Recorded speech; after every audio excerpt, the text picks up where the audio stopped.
Personally, I think a record, well, particularly in this band, record's like making a movie and you wrote the book or something. Sometimes it's not the same.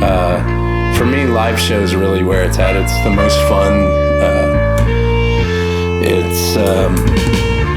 I don't know, the record, or I could say about this record anyway, was a very long, painstaking process. And then when you're done,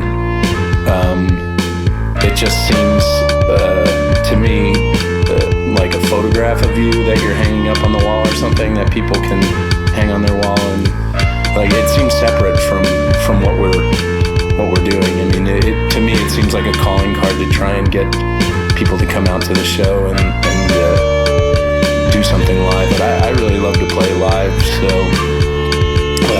I just think of a record as just a sort of format or a medium that we can use to get people to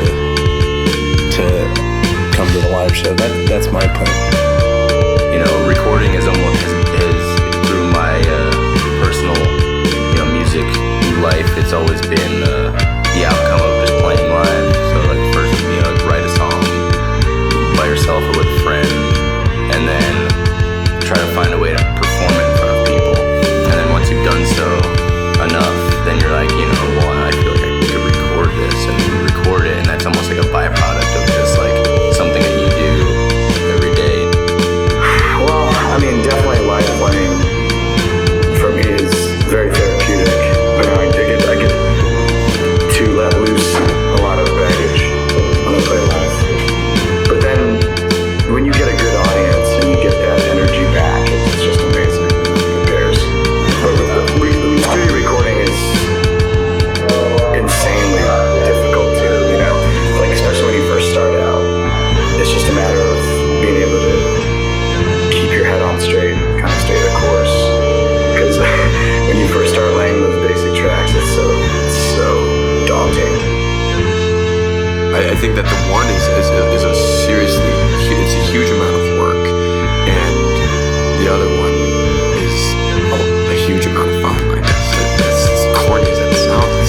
One is really, really enjoyable, and it's actually like the one time where like even on tour, you're working throughout the entire day by just traveling and like being around people, and then you have this one great like hour and 15 minutes. That's like the time that people outside of bands, they're like, that's the work. But for me, that's the payoff. That's like the fun part.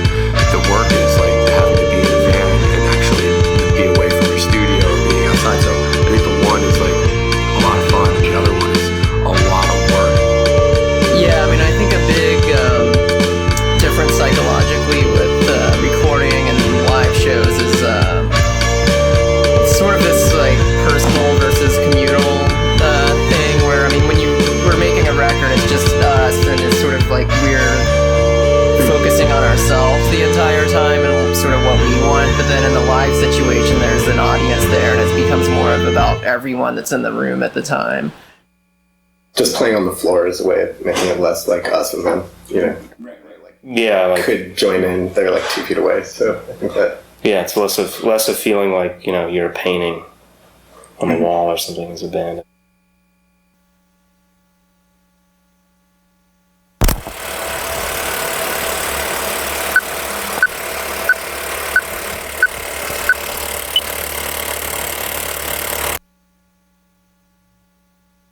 There's a circus aspect going on too. There's a how do you juggle all those, like a chainsaw and a cat and a ping pong ball at the same time. There's a trick.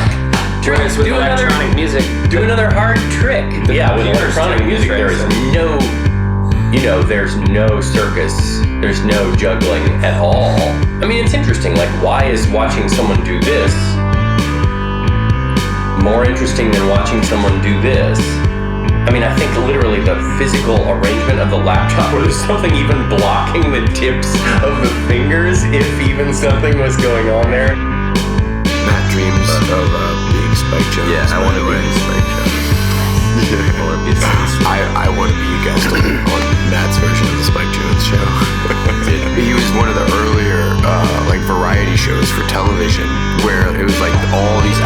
scripted, and there was this immense musical theme throughout the entire thing. He was responsible for bringing Perez Prada to America for the first time to perform on his show. Like, and this is back when, like, for instance, like, one of the things I was on with the Colgate Comedy Hour. Like, this is where, like, you know, he had to write in an advertisement for the sponsors of the show, and that advertisement was probably for, like, some detergent or, like, some sweetened condensed milk or something, like something really silly like that, you know. And so he had, like, that, because that's who was from. Long before the days of selling out and doing a Coca-Cola commercial, you had to script a Colgate. Exactly. You talk about products like that, and that was like, talk about controlled chaos. It was like, you know, that's what they did. Like, that was the whole theme of the show is everything's falling apart, but like they made it, you know, fall apart. And so YouTube that shit. it's amazing. Yeah, it's really good. And you know, I just like a lot of stuff that Billy does on stage is kind of reminiscent, because Spike Jones is sitting there with his drumsticks, and he's got like a maybe like an octave and a half, or just an octave of like chromatic cowbell or something else, and then he has a whole stand of like horns and like a washboard, and he's just like hitting stuff, and then he'll like throw his drumsticks down, he'll bounce back up, he's just going crazy. He throws like hand grenades on the stage and like shoots blanks. Exactly. It's funny. Yeah, there's certain ideas that when they come up live, it's just like, oh, you can't do them. Nobody ever thought, 8 years ago that an electronic music show would be like that, because the model then was this sort of culture bunker model. Like, you sit in a chair and you listen to a precisely created, calibrated piece, and you bask in how modern you feel. That was a different architecture, a different like social network of feeling. And it's been interesting to see that there's really no correlation between what the music sounds like and the vibe of the gig. It was just, it's just one example of the way that you can't really predict what a genre like is gonna do. Mm-hmm.